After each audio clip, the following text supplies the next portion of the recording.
नमस्कार। देश की बात में हम बात करेंगे अपने पड़ोसी मुल्कों की। जैसा कि आप जानते हैं कि 8 सितंबर को जेनजी यानी वो नौजवानों का ग्रुप जिसकी उम्र स्कूल जाने की है, स्कूल और कॉलेज में पढ़ने वाले उन नौजवानों का ग्रुप और पूरे नेपाल में सरकार ने 26 जो सोशल मीडिया पोर्टल्स थे, प्लेटफॉर्म थे, उसको बंद कर दिया था नेपाल के सुप्रीम कोर्ट के आदेश के बाद से। तो इस विरोध की शुरुआत सोशल मीडिया प्लेटफॉर्म के बंद होने के बाद से शुरू हुई और वो विरोध आगजनी में बदल गया और वो आगजनी पूरे नेपाल को जला के खाक कर दिया और यहाँ तक कि वहाँ के प्रधानमंत्री को इस्तीफा देना पड़ा। इस पूरे घटना में 30 से अधिक लोगों की जानें गई हैं।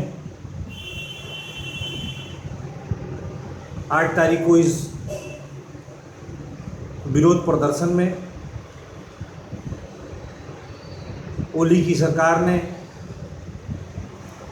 पुलिस फायरिंग करा दी, जिसमें 20 से ज़्यादा बच्चे, स्कूल जाने वाले बच्चे, कॉलेज जाने वाले बच्चे मारे जाते हैं और ये विरोध प्रदर्शन एक उग्र रूप धारण कर लेता है। उग्र इतना कि उसने सब कुछ जला कर राख कर दिया। देश का पार्लियामेंट, सिंह भवन, पशुपतिनाथ जी का मंदिर, होटल, मार्केट कॉम्प्लेक्स, सरकारी गाड़ियां, देश का पार्लियामेंट, यानी जितनी भी सरकारी संपत्ति थी, प्राइवेट संपत्ति थी, उन सबको आग के हवाले कर दिया। पूरी दुनिया आश्चर्य होकर देख रही है। जो नेता थे, जो मंत्री थे, जो विधायक थे, जो सांसद थे, उन सबको दौड़ा दौड़ा के नौजवानों ने पीटा, मारा। यहाँ तक कि एक मंत्री की धर्मपत्नी को भी आग में झुलसने से मौत हो गई। तो तमाम लोग, यहाँ तक कि प्रधानमंत्री, नेपाल के प्रधानमंत्री ओली को भी अपनी जान बचा के नेपाल छोड़ के भागना पड़ा है। ये उग्र प्रदर्शन 8 तारीख, 9 तारीख, 10 तारीख, 3 दिन लगातार एक सुबह से रात तक चल रहा था। अब स्थिति आर्मी के हाथों में है। आर्मी ने मोर्चा संभाल लिया है। पूरे देश में आर्मी का शासन चल रहा है। अब देखना ये है कि अब अगला प्रधानमंत्री कौन होगा, किस व्यक्ति या किस नेता को यह नौजवान जेनजी अपना नेता स्वीकार करते हैं, उन्हें प्रधानमंत्री की कुर्सी तक पहुंचाते हैं। कुछ लोग चाहते हैं कि वहाँ हिंदू राष्ट्र दोबारा नेपाल बने, घोषणा हो। कुछ लोग चाहते हैं वहाँ फिर से एक बार राजा का शासन व्यवस्था हो, यानी राजतंत्र हो, राजा ही सब कुछ संभाले। तो अलग अलग लोगों के, अलग अलग नौजवानों के गुट हैं और अलग अलग नौजवानों के गुट अलग अलग विचारों से प्रेरित हैं,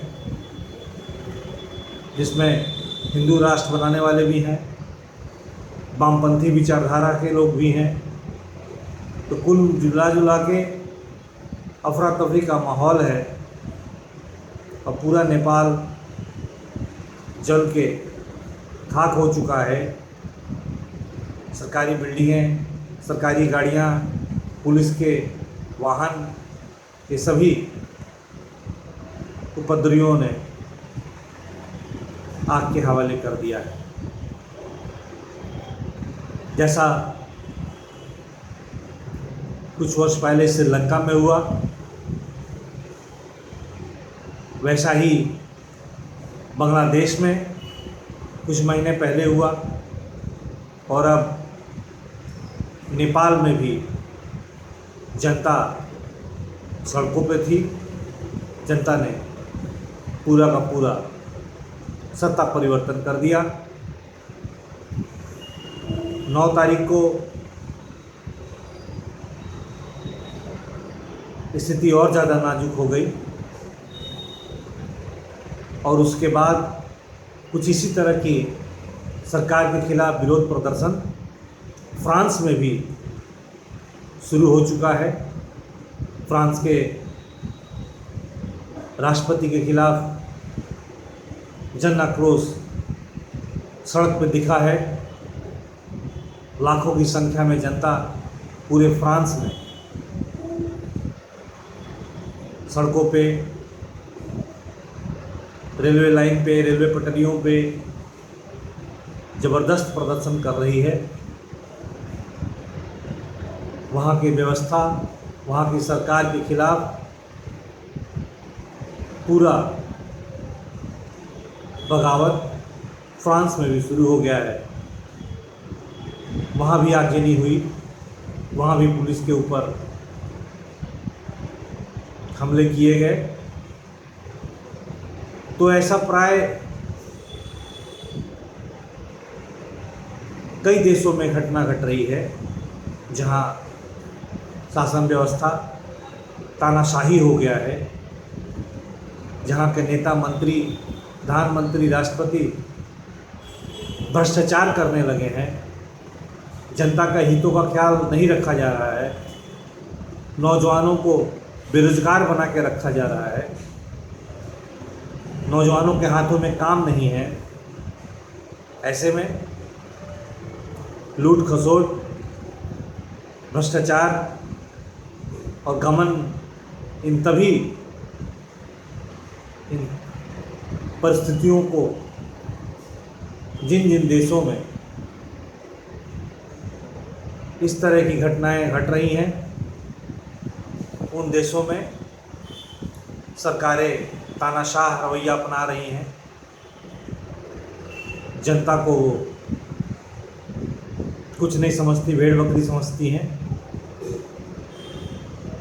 यही कारण है कि धीरे धीरे जनता के अंदर विरोध, जन आक्रोश उत्पन्न हो रहा है, और वो एक बड़े हिंसा के रूप में, बड़े आगजनी के रूप में सामने आ रहा है। ये तो 3 देशों में हुए उग्र प्रदर्शन और आगजनी ने ये साबित कर दिया। श्रीलंका, बांग्लादेश, नेपाल और फ्रांस की भी शुरुआत हो चुकी है। अब देखना है आगे कौन से देशों में इसका या इसी तरह का प्रभाव, जनता का आक्रोश सड़कों पर दिखाई पड़ता है। नमस्कार, मैं संतोष प्रताप।